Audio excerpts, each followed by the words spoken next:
हे दोस्तों, स्वागत है स्क्वाट यूनिवर्सिटी में और यह अब तक की सबसे बेहतरीन स्क्वाट ट्यूटोरियल है।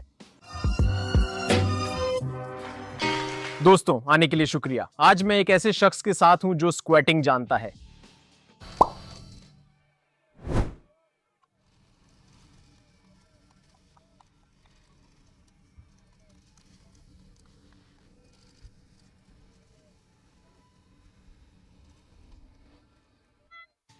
हम उन संकेतों को जानेंगे जिन्हें मार्टिन्स बड़े वजन के साथ स्क्वाट करते समय उपयोग करते हैं ताकि आप अपनी तकनीक सुधार सकें और घर पर अपनी क्षमता तक पहुंच सकें। तो मार्टिन्स, जब आप बारबेल के नीचे जाते हैं तो उस समय आप किन चीजों के बारे में सोचते हैं? तो जब भी मैं बारबेल पर जाता हूं और स्क्वाट करता हूं, सबसे पहली बात है ब्रेसिंग।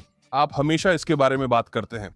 ये मेरे लिए बहुत महत्वपूर्ण रहा है। गहरी सांस लेना, पेट को संकुचित करना, रिब पिंजरे को नीचे खींचना और साथ ही जरूरी है कंधे की ब्लेड बाहर खींचना। और सामने की ताकत बनाते समय मैं अपनी पीठ को भी सख्त कर रहा हूं, तो दोनों ताकतें संतुलित होती हैं। दूसरा, मैं कूल्हों से पीछे पहुंचता हूं। सोचता हूं कि मैं पीछे की दीवार छूने की कोशिश कर रहा हूं। फिर मैं कल्पना करता हूं कि धरती कागज से बनी है और मैं उसे फाड़ने की कोशिश कर रहा हूं। मैं अपने पैरों और घुटनों को खोलता हूं और इससे मेरे ग्लूट्स अच्छे से सक्रिय हो जाते हैं। जब भी आप बारबेल उठाएं, ध्यान रखने वाली कुछ बातें हैं जो आप सोच सकते हैं। मैं मार्टिन से कुछ रेप्स दिखाने को कहूंगा, उनके स्क्वाट के कुछ हिस्सों को ठीक करूंगा और उन महत्वपूर्ण बातों पर ध्यान दिलाऊंगा जो आपको भी सोचनी चाहिए। पहली बात, बारबेल के नीचे आना। जब हम स्क्वाट करते हैं तो अक्सर लोग मूवमेंट पर ध्यान देते हैं, लेकिन यदि आप शुरू में सही स्थिति में नहीं हैं तो मूवमेंट उतनी सही नहीं होगी। सही शुरुआत बहुत जरूरी होती है। जब भी आप बारबेल के नीचे जाएं तो अपने कंधों को पीछे की ओर खींचें और इस क्षेत्र में जितना हो सके उतनी मजबूती बनाएं ताकि आप बारबेल के लिए एक अच्छा शेल्फ बना सकें।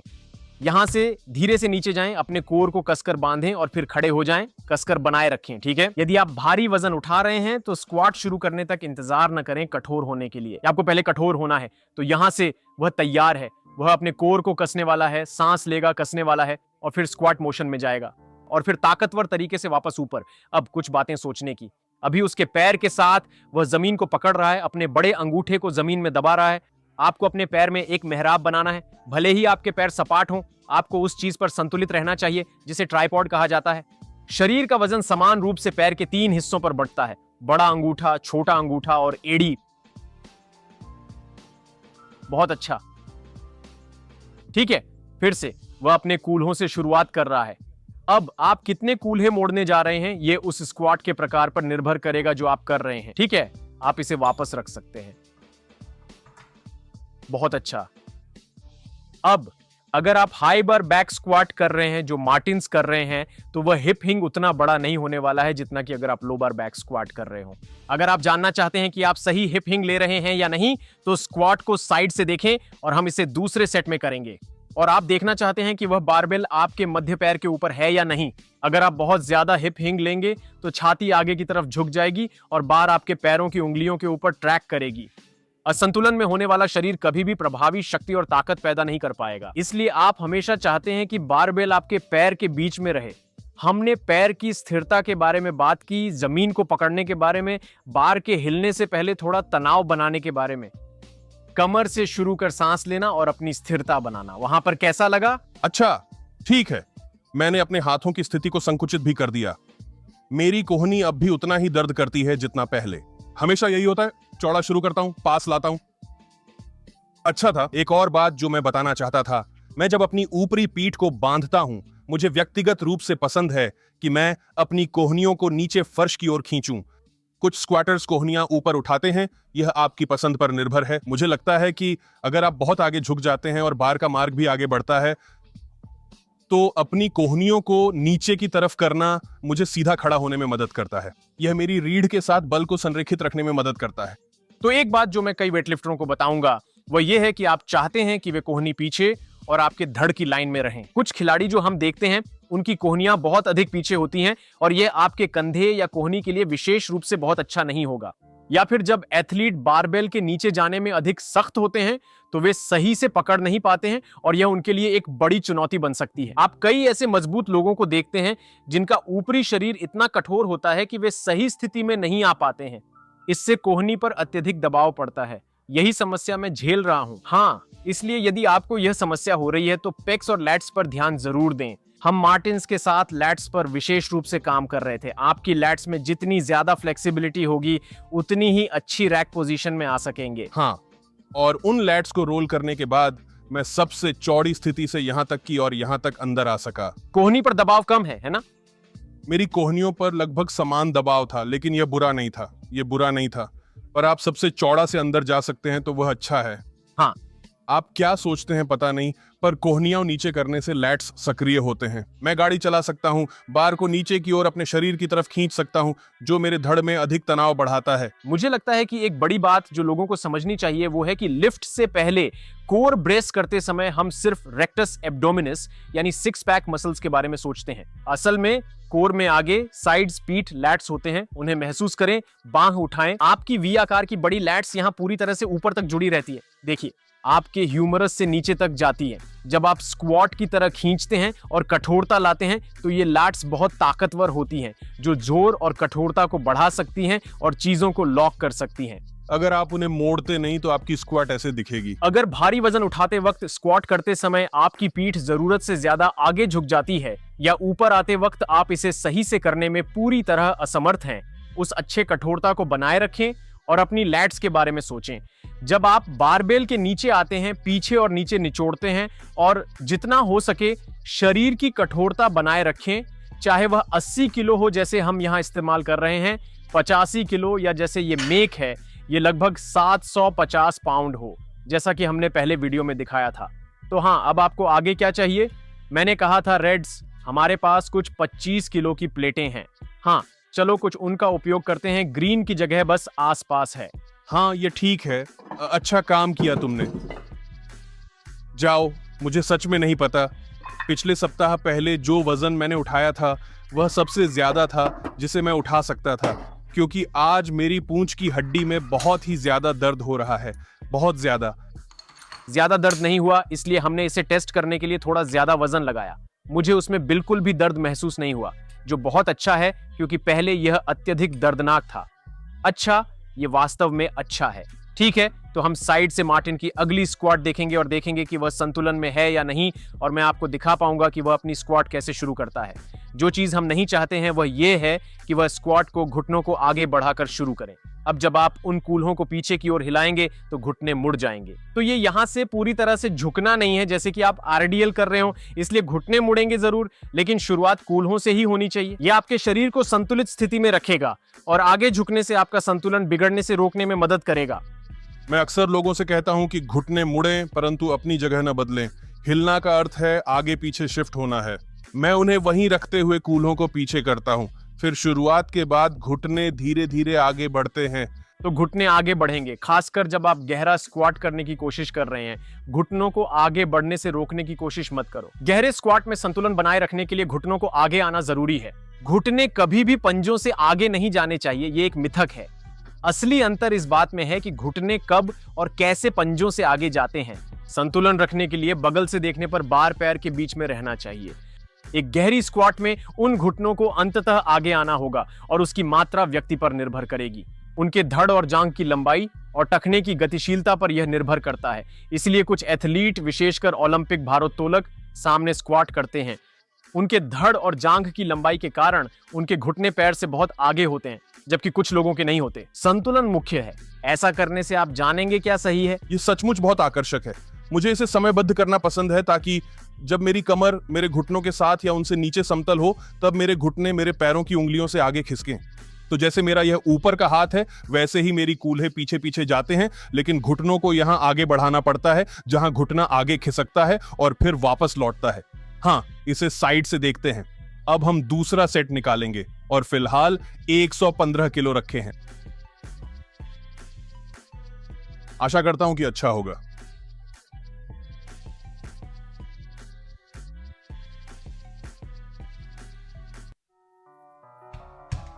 मार्टिन अच्छे से ताकतवर हो जाएंगे, इस स्थिति को मजबूत करेंगे, फिर वह रैक से बारबेल उठाएंगे।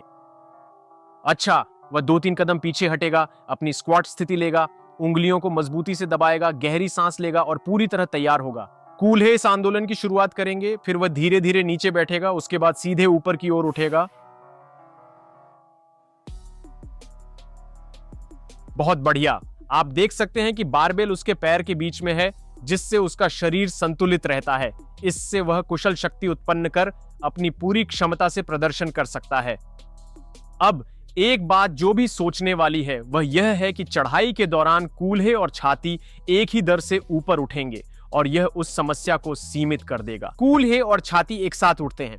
अक्सर एथलीटों की स्क्वाट गलती, जिसे गुड मॉर्निंग या स्ट्रिपर स्क्वाट कहते हैं, दिखती है। वह कमी जिसमें कूल्हे बहुत तेजी से ऊपर उठते हैं और छाती झुककर आगे गिर जाती है। अगर यह समस्या है तो आप ऐसा सोचें जैसे कोई बहुत बड़ी और भारी इमारत आपके ऊपर झुकी हुई है और आप अपनी पीठ उसके खिलाफ सीधी रखना चाहते हैं।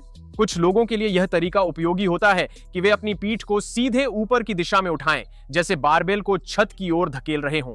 ऐसा करने से आपकी छाती और कूल्हे एक साथ उठेंगे और सोच सिर्फ कूल्हों पर केंद्रित न हो। जब आप नीचे की स्थिति में पहुंचते हैं तो सिर्फ कूल्हों को उठाने के बारे में मत सोचिए, क्योंकि ऐसा करने से ऊपरी शरीर की स्थिरता खो सकती है। आप कैसा महसूस कर रहे हैं? हाँ, और शायद एक और संकेत हाँ है। मैं बस इसके बारे में सोचना पसंद करता हूं। उस स्क्वाट के पहले हिस्से का, जहां आपकी कूल्हे घुटनों के नीचे होते हैं, से लगभग आधे तक ऊपर। हाँ, लेग प्रेस में आपकी पीठ निश्चित रूप से पैड से मजबूती से जुड़ी रहती है। आप बस कूल्हों को नहीं बल्कि पूरी रीढ़ की हड्डी को पैड पर मजबूती से दबाना चाहते हैं। तो मैं कल्पना कर सकता हूं कि मैं अपनी पूरी पीठ से कुछ के खिलाफ धक्का लगा रहा हूं। हाँ, मुझे वह क्यों पसंद है। अब अगर हम एड कोहेन का क्यों ना जोड़ें तो यह हमारी चूक होगी। टेंट खोलो, टेंट खोलो। उसका उस प्रसिद्ध पंक्ति से मतलब कहने का यह है, जब आप स्क्वाट शुरू करते हैं तब आप सचमुच अपने कूल्हों को खोल रहे होते हैं। अधिकतम ऊंचाई से ही शुरुआत करें ताकि वह घुटना सीधी स्थिति में पूरा बना रहे, जिससे जब आप नीचे बैठे तो उसमें कोई भी डगमगाहट न आने पाए। हम जाहिर तौर पर इस तरह से इसे करना चाहते हैं कि हम पैर की स्थिति न खो दें, क्योंकि बड़ा अंगूठा पूरे समय जमीन में मजबूती से ढंसा रहना चाहिए। ऐसा करने से कूल्हों पर शुरुआती तनाव बनेगा, जो शरीर को कूल्हों पर खोलने और घुटनों पर दबाव घटाने में मदद करेगा। आप किन चीजों के बारे में सोचते हैं जब बात आती है कि आपके घुटनों की स्थिति देखें?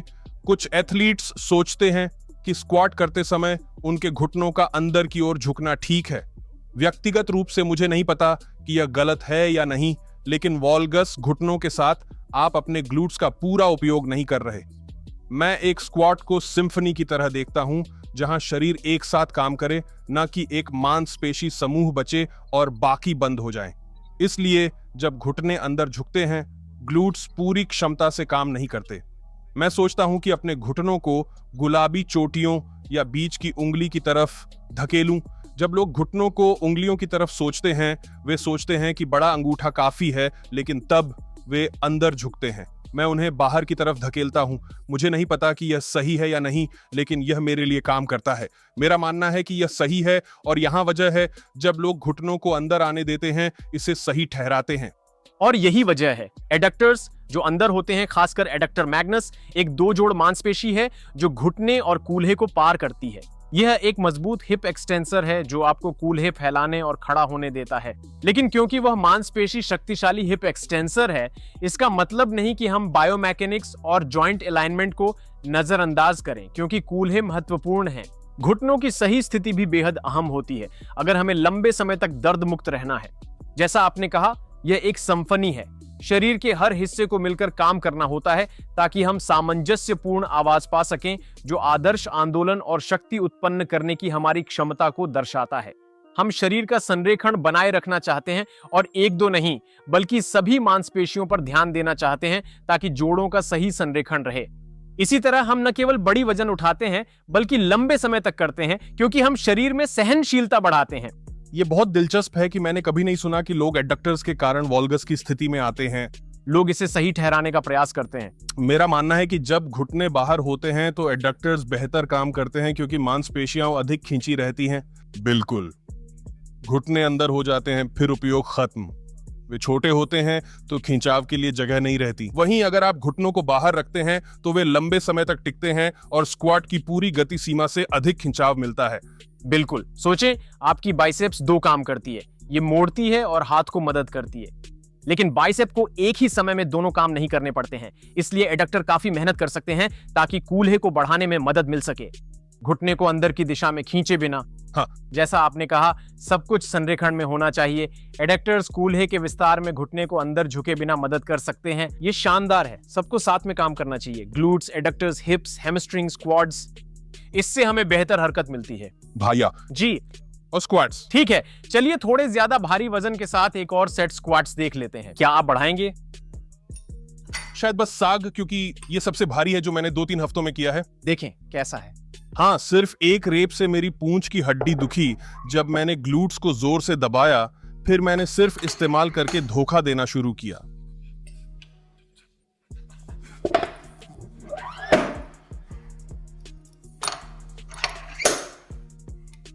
जब तक यह वीडियो जारी होगा तब तक मार्टिन्स और मैं विभिन्न प्रकार की चोटों से जूझ रहे होंगे, जिनमें ऊपरी और निचले शरीर की चोटें शामिल हैं।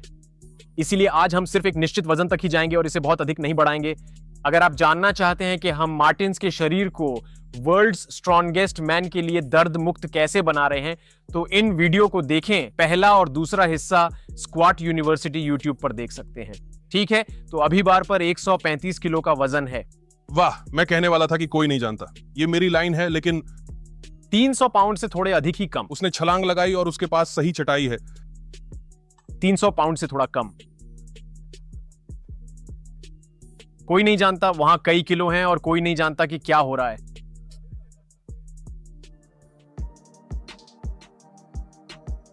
शायद कोहनियों का दर्द रोकने के लिए हाथ कम अंदर लाऊं। आपकी राय क्या है? पता नहीं। मुझे लगता है कि यह इस पीठ की सख्ती को बनाने के लिए सबसे ज्यादा सर्वोत्तम होता है। मैं यहाँ सबसे ज्यादा हिम्मतवर महसूस कर रहा हूँ। हाँ, लेकिन इस तरह की स्थिति में मेरी कोहनियों पर थोड़ा ज्यादा असर पड़ता है।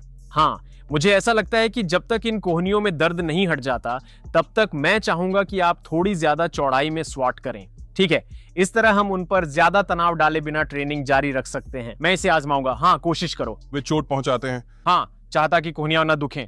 हम सुधार करें। हाँ हाँ।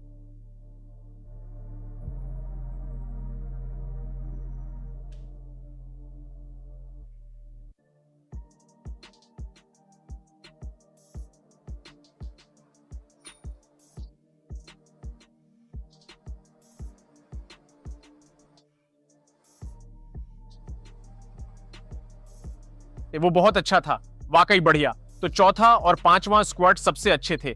दूसरे स्क्वाट में आपने थोड़ा बाईं ओर अपनी स्थिति बदल ली थी जब आप ऊपर गए। हाँ, मुझे सच में ऐसा महसूस हुआ जैसे पहले मैं दाईं ओर गया था, फिर कम से कम मैंने सोचा कि मेरा सिर इसके दूसरी तरफ जा रहा था, और फिर मैंने यहां आकर सही स्थिति पाई। हमने वैसा वार्म अप नहीं किया जैसा आप हमेशा अपने बाकी स्क्वाट्स के लिए करते हैं, इसलिए मैं ये उम्मीद नहीं करता कि ये 100% सही महसूस होगा, क्योंकि हमने उन हिप एयरप्लेन्स या आपके टचडाउन जैसी चीजें नहीं की जो आप सामान्यतः करते रहते हैं। मैं इसे परिभाषित करता हूं जब प्लेटर वेट से वार्म अप करता हूं। हाँ, यह हमेशा केंद्र खोजने का समायोजन है। और आप जानते हैं कि मुझे क्या करना पसंद है? मेरा मानना है कि यह सभी के लिए काफी फायदेमंद होगा अगर आप अपने पहले कुछ वार्म अप सेट्स को धीरे धीरे गति से करें। वह इसे हल्के वजन के साथ करीब 5 से 10 सेकंड तक अच्छी तरह से उतरता है, अपनी स्थिति को गहराई से महसूस करता है। अक्सर जब हम बड़े आंदोलनों की ओर जाते हैं तो हमें लगता है कि हर बार संतुलित महसूस करने के लिए छोटे सुधारात्मक अभ्यास करने होंगे। कभी कभी केवल गति को धीमा करना और मस्तिष्क शरीर का कनेक्शन महसूस करना, जैसे कि बायां ग्लूट कम सक्रिय है या थोड़ा इधर उधर शिफ्ट हुआ महसूस करना ही काफी होता है। जब मैं ऐसा करता हूं, शायद मैं और ऐसा कर सकता हूं। यह संतुलन बनाए रखने और सिर में तनाव को बरकरार रखने में सहायक है। ये एक अद्भुत बात है। मैं निश्चित रूप से इसे और करूंगा। ये वाकई कमाल है। ठीक है दोस्तों, ये हमारा स्क्वाट ट्यूटोरियल है। अगर आप बड़े स्क्वाट्स देखना चाहते हैं और मार्टिन्स की तैयारी देखना चाहते हैं, उसके YouTube पेज पर जाएं, उसे सब्सक्राइब करें, वहां पर बड़े लिफ्ट्स आने वाले हैं। चलो ठीक है दोस्तों, अगर आपके पास कोई सवाल है तो हमें नीचे कमेंट सेक्शन में बताएं, और तब तक दोस्तों खुश स्क्वाटिंग करें, कुछ एटलस स्टोन्स उठाएं।